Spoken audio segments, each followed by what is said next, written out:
Hello दोस्तों, आपका ABC institute में स्वागत है। आज मैं आपके सामने लैपटॉप में जो 325 की आईसी होती है उस आईसी की पिन डिटेल के बारे में कुछ बताना चाहूँगा। क्या होता है, समटाइम अगर 325 आईसी की पिन डिटेल की रिक्वायरमेंट पूरी नहीं होती है तो फिर वो आईसी प्रॉपर वर्क नहीं करती है। इस कंडीशन में आप अगर आईसी को चेंज भी कर रहे हो या आप प्रॉपर स्टैंड बाई या स्टेप डाउन सेक्शन पे काम कर रहे हो, लेकिन उस चीज़ का सॉल्यूशन नहीं होगा। उसके लिए क्या होता है कि आपको प्रॉपर पिन डिटेल क्लियर होनी चाहिए। अलग अलग कंपनी की आईसी आती है, BQ सीरीज की आती है, ISL सीरीज की आती है, तो उन आईसीओ की पिन डिटेल सारी क्लियर होनी चाहिए। तो अब क्या होता है, जैसे कि आपको पता होगा, जो हमारा स्टैंड बाई सेक्शन होता है, स्टैंड बाई सेक्शन हमारा 3 और 5 वोल्ट की सप्लाई जनरेट करता है, यानी कि 3-5 की सप्लाई जनरेट करता है। अगर इस सेक्शन में प्रॉब्लम आएगी तो आपकी 3 और 5 वोल्ट की सप्लाई जनरेट नहीं होगी। आप 3 और 5 वोल्ट की अगर सप्लाई जनरेट नहीं हो रही है तब हम आईसी की पिन डिटेल को चेक करेंगे, आईसी की रिक्वायरमेंट चेक करेंगे।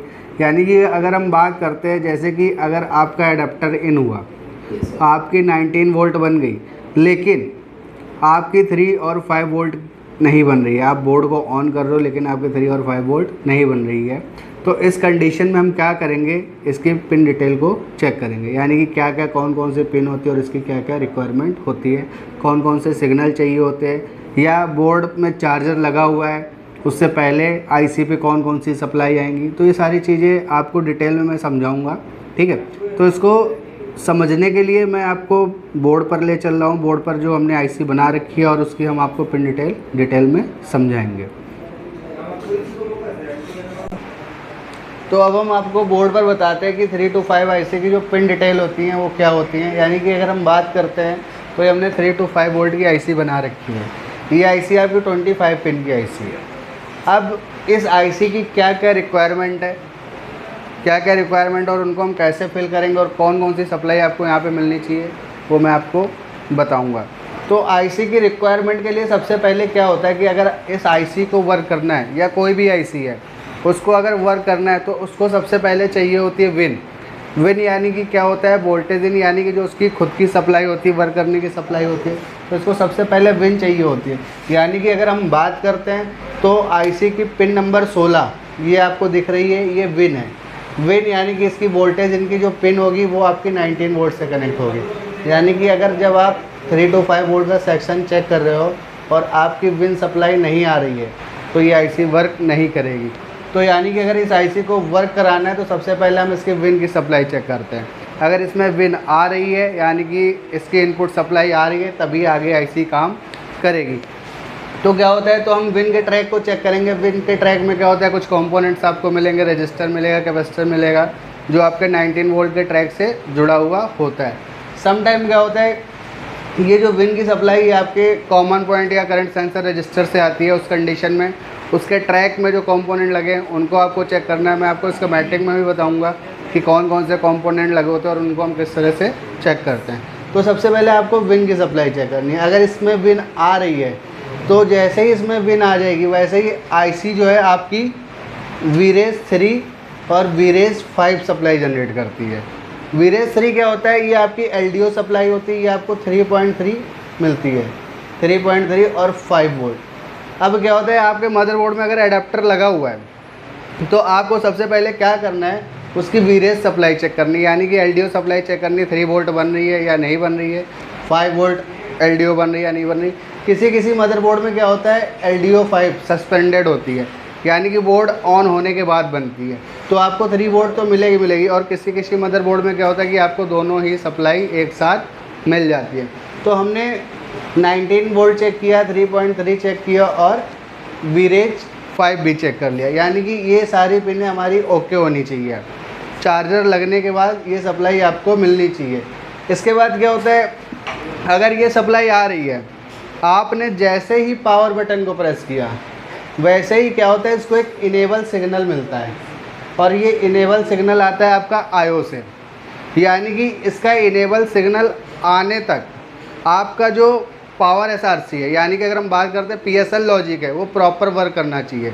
अगर IO इसको इनेबल देगी फिर ये आईसी वर्किंग पर आ जाती है, यानी कि ये आईसी वर्क करने लगती है। तो इनेबल आईओ से आता है तो हमें इसका इनेबल चेक करना है। अगर किसी भी कंडीशन में इसका इनेबल नहीं आ रहा है तो उस कंडीशन में आपकी आईओ भी फॉल्टी हो सकती है, या आपका आईओ का कम्युनिकेशन पीसीएस से नहीं हो रहा है, क्योंकि इसमें जो सप्लाई आती है वो S3 लेवल की सप्लाई आती है। S3 लेवल का सिग्नल आता है जो आपके 3 और 5 के रेगुलेटर को इनेबल करता है।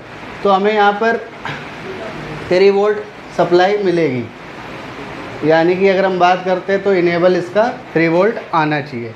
अब आपको यहाँ पर इनेबल मिल गया 9 और आपकी विन भी आ गई और LDO भी आ गई। इसके बाद क्या होता है कि ये जब सारी रिक्वायरमेंट पूरी हो जाती है तो आपकी जो रेगुलेटर कॉइल होती है वहाँ पर सप्लाई बनने लगती है। अगर किसी भी कंडीशन में सप्लाई नहीं बन रही है, अगर किसी भी कंडीशन में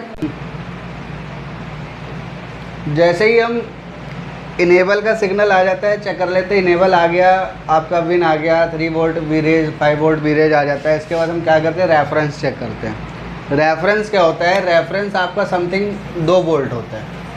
क्या होता है कि आईसी एक रेफरेंस सिग्नल बनाती है, यानी कि यहाँ पे आपको 2 वोल्ट मिलेगी। ये रेफरेंस सिग्नल आएगा, यानी कि ये 4 पिनें आपको चेक करनी है। इसके बाद क्या होता है, इसके बाद आपका यहाँ पे आ जाओ इन ट्रिप की पिन। इन ट्रिप की पिनों को हम चेक करते हैं। इन ट्रिप यानी कि इन और ट्रिप, कब आईसी को इन कराना है, कब ट्रिप कराना है, तो ये हमारी इन ट्रिप की 2 पिनें होती हैं। इन ट्रिप की पिनों का सिंपल सा लॉजिक है। सिंपल सा लॉजिक क्या है, इन पिनों पर एक रजिस्टर लगा होता है, यानी कि अगर हम बात करते हैं यहाँ पर रजिस्टर मिलेगा आपको।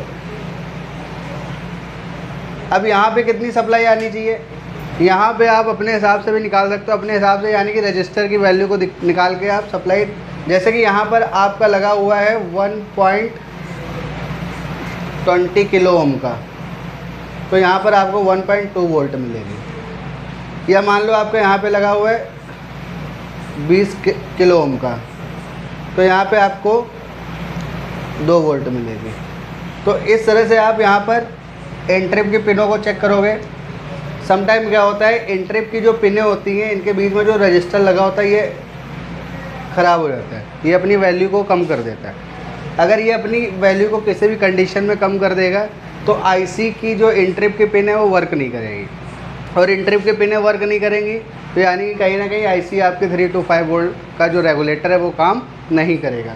तो हमें एंट्रिप को भी चेक करना है, आपका रेफरेंस भी चेक करना है, इनेबल भी चेक करना है। इसके बाद हम बात करते हैं, हमारा होता है अपर गेट और लोअर गेट। यानी कि अगर हम बात करते हैं तो इनमें 2 मॉसफेट लगे होते हैं, एक प्राइमरी और एक सेकेंडरी। प्राइमरी मॉसफेट को गेट के कंट्रोल करने के लिए अपर गेट की ज़रूरत होती है, सेकेंडरी मॉसफेट के गेट को कंट्रोल करने के लिए लोअर गेट। यानी कि जो अपर गेट और लोअर गेट की पिनें हैं ये मॉसफेट के गेट को कंट्रोल करेंगी। यहाँ पे भी आपको सप्लाई मिलनी चाहिए। सप्लाई क्या यहाँ पे मिलेगी, जैसे कि आपका 5 वोल्ट का रेगुलेटर है, 5 वोल्ट का रेगुलेटर है तो यहाँ 5 वोल्ट आएगी दोनों पिनों पे। और अगर आपका ये 3 वोल्ट का अपर गेट है तो यहाँ पे 3 वोल्ट आएगी, और लोअर गेट पे 3 वोल्ट आएगी।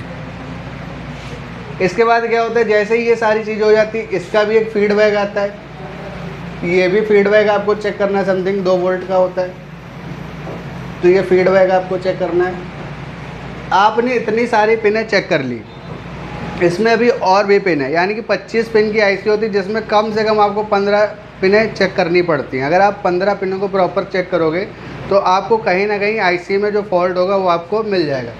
इसके बाद क्या होता है, हमारी पिन आती है बूट 1 और बूट 2 की। इसका क्या काम होता है, इसका काम ये होता है जैसे कि आपका जो 3 और 5 का जो रेगुलेटर होता है, जो कॉइल होती है यहाँ पे, जैसे कि ये 3 वोल्ट की कॉइल है और यहाँ पर आपकी एक 5 वोल्ट की कॉइल है। इस कॉइल पे जो करंट आ रहा है, वो कितना आ रहा है, उसकी इंफॉर्मेशन बूट के थ्रू कहाँ जाती है, आईसी में जाती है। तो ये आपको पता होना चाहिए, फीडबैक पता होना चाहिए। और सबसे अच्छी बात है, अगर आईसी प्रॉपर काम कर रही होगी, आईसी आपकी प्रॉपर काम कर रही होगी तो आईसी पावर गुड का सिग्नल जनरेट करती है, पावर गुड देगी।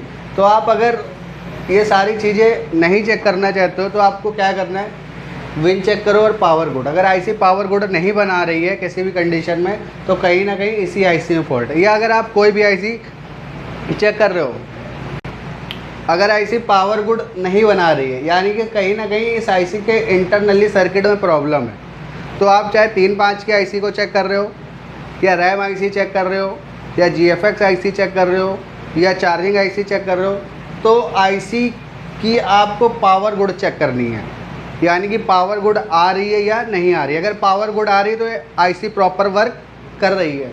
बाकी अगर पावर गुड नहीं आ रही है, आईसी का इंटरनल लॉजिक होता है, डेटा शीट होती है, डेटा शीट में आप देख सकते हो कि आईसी का क्या क्या प्रोसेस है, किस तरह से काम करेगी।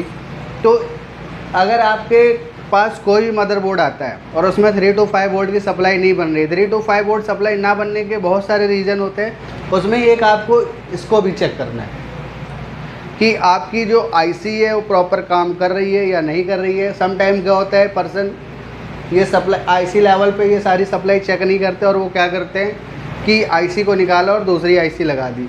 आप दूसरी, तीसरी, चौथी कितनी भी आईसी लगा दोगे, लेकिन अगर जब आईसी को इनपुट ही नहीं मिल रहा है तो आईसी काम नहीं करेगी। तो इस कंडीशन में सारी रिक्वायरमेंट फिल होनी चाहिए आईसी की।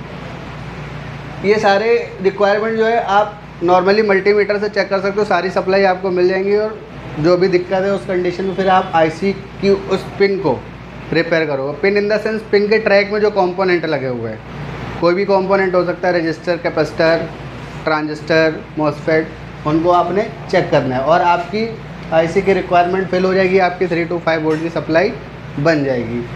तो ये हमारा टॉपिक था आज का 3 to 5 वोल्ट आईसी की पिन डिटेल का। आई होप आपको वीडियो अच्छी लगी होगी। चैनल को लाइक व सब्सक्राइब करें। Thank you.